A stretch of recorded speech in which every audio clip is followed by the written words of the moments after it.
कहानी नीरू की है। पंजाब की नीरू की शादी दिल्ली के राहुल से होती है। दिल्ली कितना बड़ा शहर है ना, लेकिन आप लोगों का घर तो बहुत छोटा है।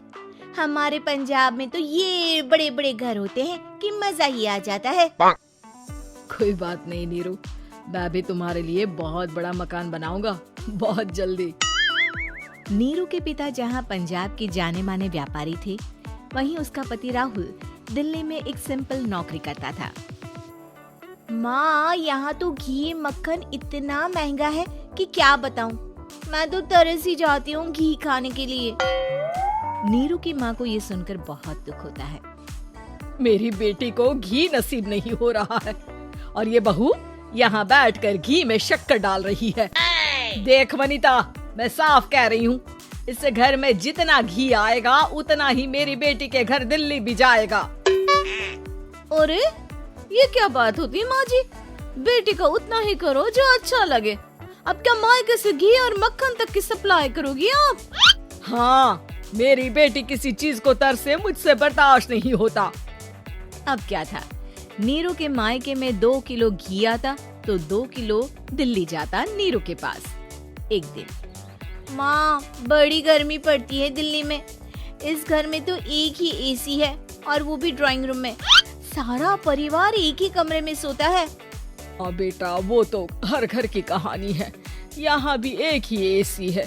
अरे बिल इतना आता है कि क्या बोलूं। तभी वहाँ राकेश आ जाता है।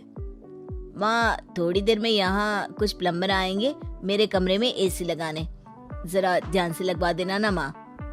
ओए, ऐसे कैसे तेरे कमरे में एसी लगेगा? हाँ राकेश, एक बार बात तो कर लेता। अरे पापा, वो वनिता को गर्मी में नींद नहीं आती। ड्राइंग रूम में सबके साथ सोने में वो अनकंफर्टेबल है, इसलिए। अरे पूरे परिवार के साथ वहाँ तेरी बहन नीरू भी तो सोती है। वो नहीं हो रही क्या अनकंफर्टेबल? समझ रहा है ना? अगर एसी लगेगा तो एक दिल्ली में तेरी बहन के कमरे में भी लगेगा, तभी तू लगा सकेगा। राकेश वनिता को सारी बात बताता है। वनिता करती भी क्या, मन मार कर बैठ जाती है। माँ, ये लोग ठीक नहीं है, क्या करूँ मैं? अरे बेटी, यहाँ आ जा, तू यहाँ आकर रह ले। अरे छोड़ दे ऐसे पति को। कैसे छोड़ दूँ माँ? समाज क्या कहेगा, लोग क्या कहेंगे? वैसे भी मेरा एक बेटा है मयंक। अरे हटा बेटा, तेरी उम्र ही क्या है? इतनी परेशान रहेगी तो काम कैसे चलेगा? खैर, बात आई गई हो जाती है। माँ को लगता है कि नीरू ठीक है, तो वहीं नीरू के मन में एक ही लाइन चल रही होती है, यहाँ आजा। माँ ने तो बोल ही दिया है कि यहाँ आजा। बस मयंक थोड़ा सा बड़ा हो जाए, इन गरीबों को छोड़कर मैं वापस माँ के पास ही चली जाऊंगी। वो इसी सोच में बाजार में चल रही थी कि मैम, आपका दुपट्टा जमीन को छू रहा है। नीरू जैसे ही उस लड़की की तरफ देखती है, देखती ही रह जाती है। हाय रे, कितना सुंदर लड़का है ये। अब क्या हुआ? मैंने कहा आपका दुपट्टा। तो खुद ही उठाकर दे दो ना।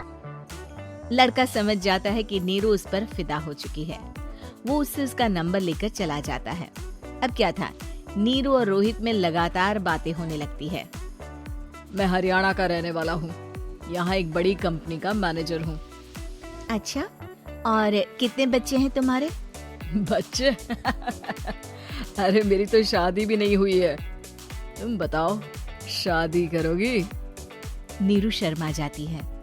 अब लेकिन मैं तो पहले से ही शादीशुदा हूँ। मुझे फर्क नहीं पड़ता, बस तुम शादी कर लो। भाग चलते हैं, बहुत पैसे वाला हूँ मैं, हमेशा खुश रखूंगा तुम्हें। नीरू रोहित से मिलकर सारा प्लान बना लेती है और फिर एक दिन घर से भाग जाती है।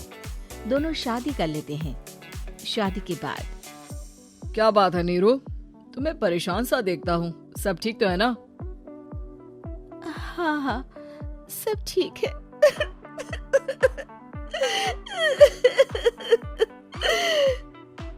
ये कहते कहते ही वो रोने लगती है।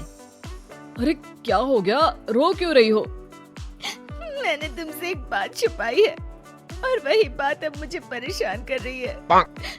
रोहित, मेरा एक बेटा भी है, उसका नाम मयंक है।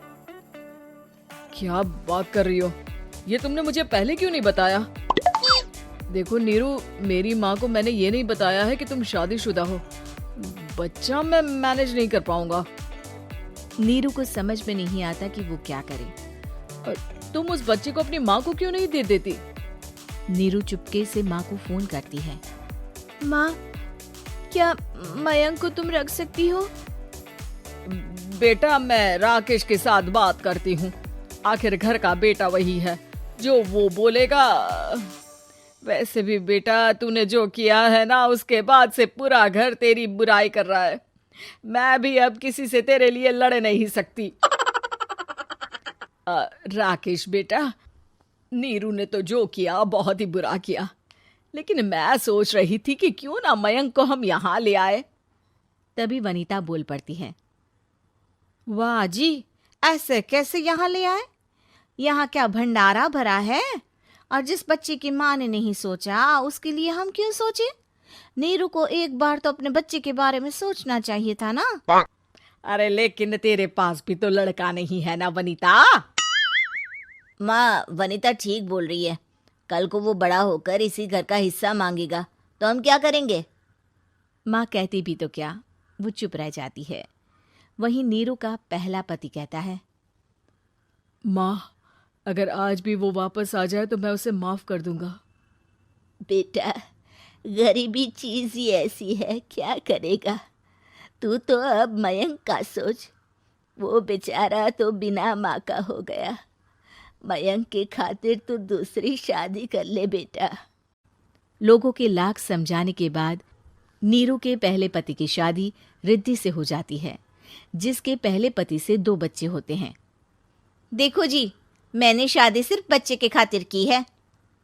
मैंने भी शादी सिर्फ बच्चों के खातिर की है। वहीं नीरू के दूसरे पति के मन में ये बात घर कर जाती है कि नीरू एक मासूम बच्चे को उसके खातिर छोड़ कर आई है। अब देखो नीरू, मुझे लगता है कि जो औरत अपनी कोख का बच्चा छोड़ सकती है, वो तो कुछ भी कर सकती है। कल को तुम्हें मुझसे अच्छा कोई मिल गया तो तुम तो मुझे भी बाय बाय कर दोगी ना। नीरू को अब उसका दूसरा पति ताने देना शुरू कर देता है। तंग आकर नीरू उसके यहाँ से भागकर अपने पहले पति के पास चली जाती है, लेकिन ससुराल में क्या लेने आई है नीरू, मयंक को? नहीं नहीं सासू माँ, मुझसे गलती हो गई, मुझे माफ कर दीजिए। नीरू, अब वक्त खत्म हो गया है, मेरी शादी हो चुकी है। तो छोड़ दो ना उसे, हमारा बच्चा है। मैं आपको अपनी माँ नहीं मानता। मेरी नहीं मान तो बात अच्छी है। नीरू मयंक की बात सुनकर समझ जाती है कि उसके पास अब न आसमान रहा ना ही जमीन।